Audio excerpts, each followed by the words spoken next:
दिल्ली में कोरोना का कहर बढ़ता ही जा रहा है। राजधानी दिल्ली में लगातार तीसरे दिन कोरोना से 100 से ज्यादा लोगों की मौत हुई। पिछले 24 घंटों में इस बीमारी से 121 लोगों की जान चली गई, जबकि 6,746 नए केस दर्ज किए गए। हालांकि दिल्ली में पिछले 24 घंटों में 6,154 मरीज ठीक भी हुए हैं। दिल्ली में कोरोना के एक्टिव मरीजों की संख्या 40,000 से ज्यादा है। दिल्ली में कोरोना के बढ़ते मामलों पर रोकथाम के लिए गृह मंत्री अमित शाह के एक्शन का असर दिखने लगा है। कुछ दिन पहले कोरोना की रोकथाम के लिए गृह मंत्री अमित शाह ने दिल्ली के मुख्यमंत्री अरविंद केजरीवाल के साथ एक बड़ी बैठक की थी। इसके बाद अमित शाह के आदेश के तहत दिल्ली में कोरोना टेस्ट बढ़ा दिए गए हैं।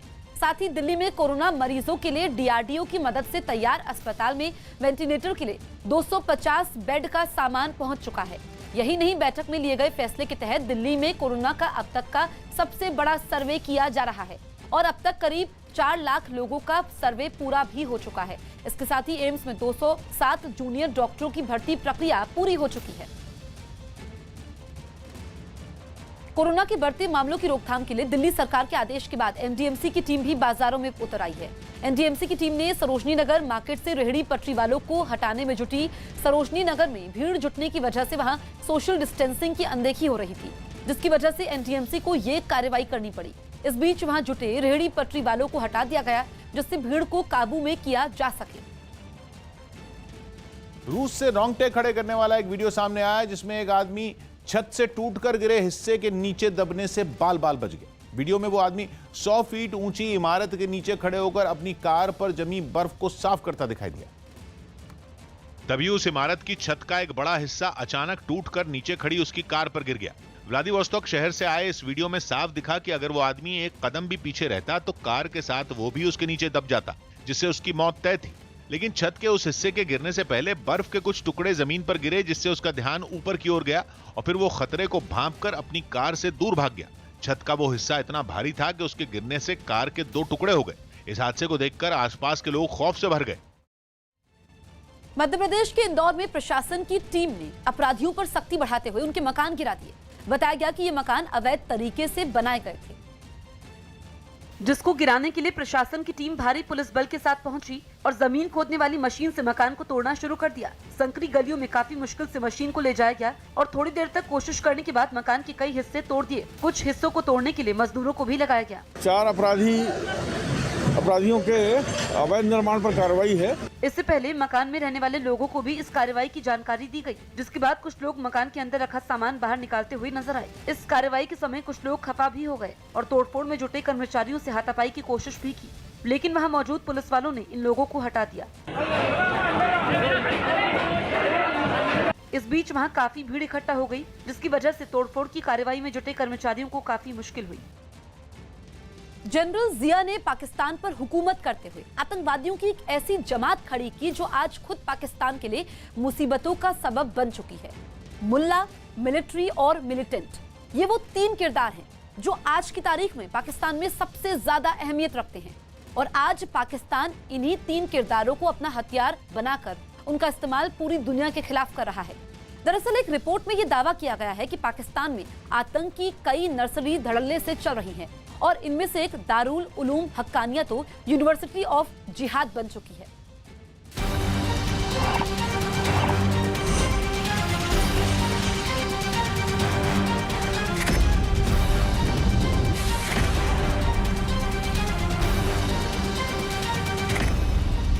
पाकिस्तान में पनप रही आतंक की नर्सरियां।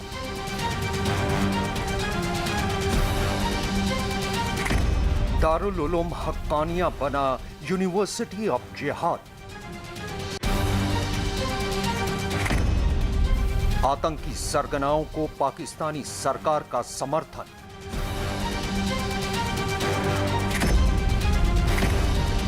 जिहाद फैक्ट्री के सुल्तान इमरान।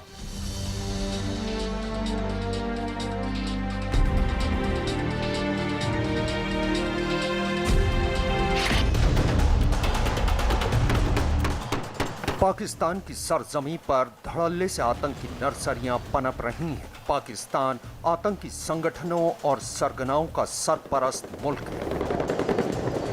पाकिस्तान में चल रही जिहाद फैक्ट्रियों से सारी दुनिया परेशान है। पाकिस्तान के रक्त चरित्र का एक बार फिर जॉर्डन की न्यूज एजेंसी अल बवाबा ने पर्दाफाश किया है। अल बवाबा के मुताबिक पाकिस्तान में खुलेआम आतंकवाद को बढ़ावा देने के लिए आतंकी फैक्ट्रियां चल रही हैं। इन आतंकी फैक्ट्रियों के मदरसों में बच्चों का ब्रेन वॉश कर उन्हें आतंक की ट्रेनिंग दी जा रही है। अल बवाबा ने अपनी एक रिपोर्ट में ये दावा किया है कि पाकिस्तान में खैबर पख्तूनख्वा के अकोरा खटक में यूनिवर्सिटी ऑफ जिहाद चल रही है और ये यूनिवर्सिटी ऑफ जिहाद दारुल उलूम हक्कानिया के नाम से मशहूर है।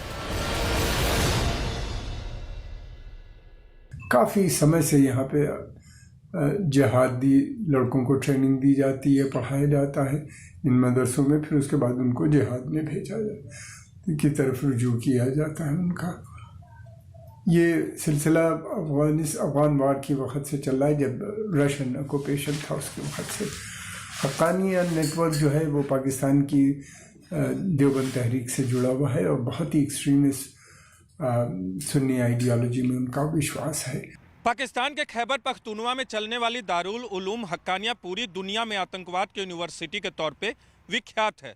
ये पेशावर से सिर्फ 60 किलोमीटर की दूरी पर है और यहाँ पढ़ने वाले बच्चे को धार्मिक कट्टरपंथ और आतंक की तालीम दी जाती है। खास बात यह है कि इस मदरसे को पाकिस्तान सरकार का समर्थन भी हासिल है और ख़ास बात यह भी है कि नए पाकिस्तान का दावा करने वाले इमरान खान अब तक इसे बंद नहीं करवा सके।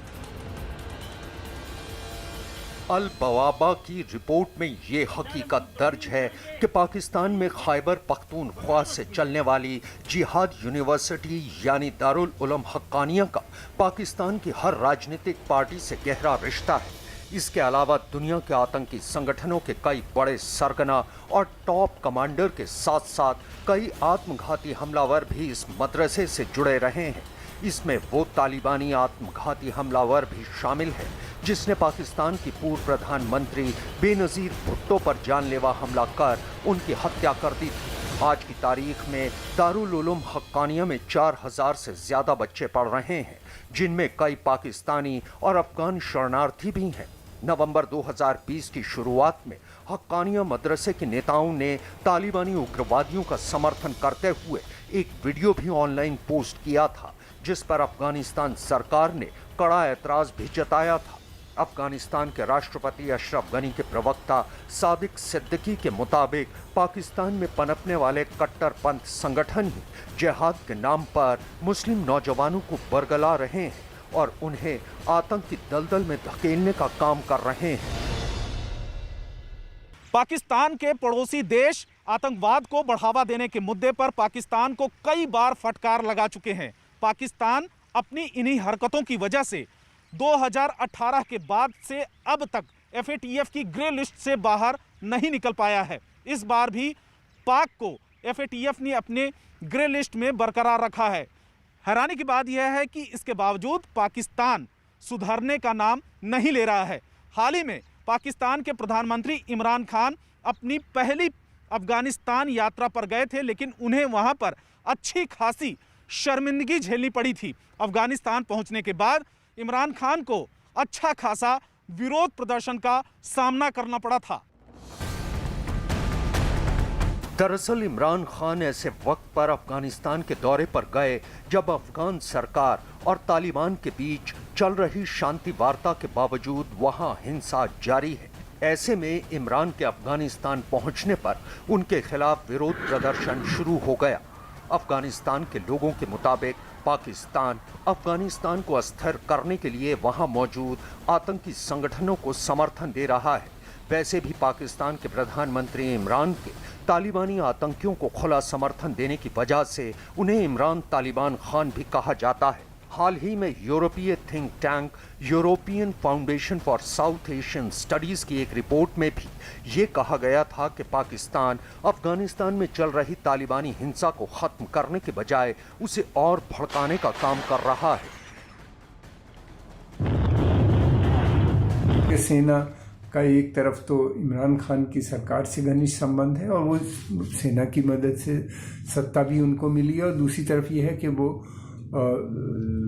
आतंकवादी जो संगठन है या एक्सट्रीमिस्ट कट्टरपंथी धार्मिक संस्थाएं जो हैं जिनका सेना से बहुत संबंध है। तो ये 3 त्रिकोण बना हुआ है जो तीनों एक दूसरे को मदद करते हैं, सपोर्ट करते हैं। पाकिस्तान में मौजूद आतंक के मदरसों से सिर्फ भारत ही नहीं बल्कि पूरी दुनिया भी परेशान है। मार्च 2019 में ब्रिटिश खुफिया एजेंसियों की एक सीक्रेट रिपोर्ट में इस हकीकत का जिक्र किया गया था कि ब्रिटेन में रहने वाले पाकिस्तानी मूल के ब्रिटिश नागरिक अपने बच्चों को पाकिस्तान के मदरसों में पढ़ने के लिए भेजते हैं, जहां उन्हें जिहाद की तालीम दी जाती है। ब्रिटिश खुफिया एजेंसियों ने भी अपनी रिपोर्ट में खास तौर पर 3 मदरसों का नाम लिया था। पहला, खैबर पख्तूनख्वा का दारुल उलूम हक्कानिया। दूसरा, कराची का जामिया बिनोरिया। तीसरा, पीओके का जमायतुल उलूम उल इस्लामिया। ब्रिटिश खुफिया एजेंसियों ने भी इस हकीकत पर अपनी मोहर लगाई थी कि खैबर पख्तूनख्वा का दारुल उलूम हक्कानिया मदरसा यूनिवर्सिटी ऑफ जिहाद बन चुका है। दारुल उलूम हक्कानिया मदरसे से हक्कानी नेटवर्क का सरगना जलालुद्दीन हक्कानी, अफगानिस्तान तालिबान का सरगना मुल्ला उमर और AQIS यानी अल-कायदा इन इंडियन सब कॉन्टिनेंट का सरगना आसिम उमर अपनी पढ़ाई कर चुके हैं। जमायतुल उलूम उल इस्लामिया मदरसे से जैश का सरगना मौलाना मसूद अजहर, हरकतुल जिहाद अल इस्लामी का सरगना कारी सैफुल्लाह अख्तर और हरकतुल मुजाहिदीन का सरगना फजल उर रहमान खलील जैसे आतंकी पढ़ाई कर चुके हैं। इस मदरसे को मौलाना समीउल हक ने बनाया था। समीउल हक को फादर ऑफ तालिबान भी कहते हैं और ये वही है जिसके कई शागिर्द अभी दुनिया के बड़े आतंकवादी संगठनों के सरगना बनकर बैठे हैं। 2018 में रावलपिंडी में अज्ञात हमलावरों ने समीउल हक की हत्या कर दी थी और अभी इस मदरसे को उसका बेटा चलाता है। आज की तारीख में आलम यह है कि अब तो दुनिया कहने लगी है कि पाकिस्तान में आतंकी फैक्ट्रियां धड़ल्ले से चल रही हैं और पाकिस्तान के प्रधानमंत्री इमरान खान उनके सुल्तान बने इतराते घूम रहे हैं। जानकारों का मानना है कि जनरल जिया उल हक ने ही पाकिस्तान में कट्टरवाद की जमीन तैयार की थी।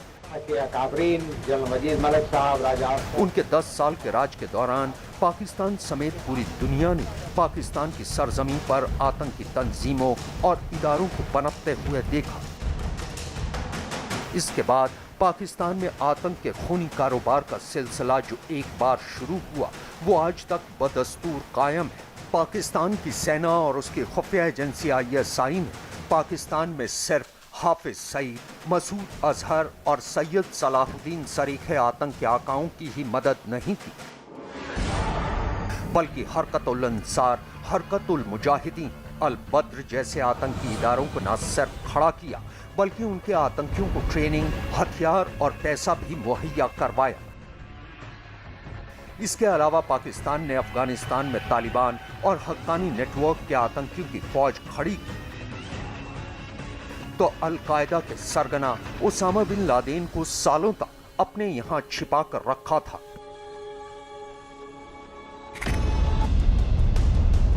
जनरल जिया उल हक ने आतंक की जो बुनियाद पाकिस्तान में रखी थी, आज की तारीख में वो इमारत इतनी बुलंद हो चुकी है कि पाकिस्तान की आतंकी तंजीमों के सरगना पाकिस्तान को अपनी जागीर और पाकिस्तान की आवाम को अपनी मिल्कियत समझते हैं। आलम यह है कि पूरी दुनिया के सामने पाकिस्तान के पाले हुए आतंकी सरगना उसके लिए शर्मिंदगी का बायस बन चुके हैं और पाकिस्तान खुद अपनी ही बुनी साजिश में कुछ इस कदर फंस चुका है कि वो भी खुद इन आतंकी सरगनाओं की गिरफ्त से आज़ाद होने के लिए छटपटा रहा है। लेकिन पाकिस्तान के सियासतदान भी इस हकीकत को बखूबी समझते हैं कि अगर उन्होंने पाकिस्तान में पनपने वाले आतंकी तंजीमों के खिलाफ कोई एक्शन लिया तो उनके खिलाफ पाकिस्तान में बगावत हो जाएगी। लिहाजा इन आतंकी इदारों के सरगनाओं के मुद्दे पर उनकी जुबान पर अक्सर ताला ही लगा रहता है।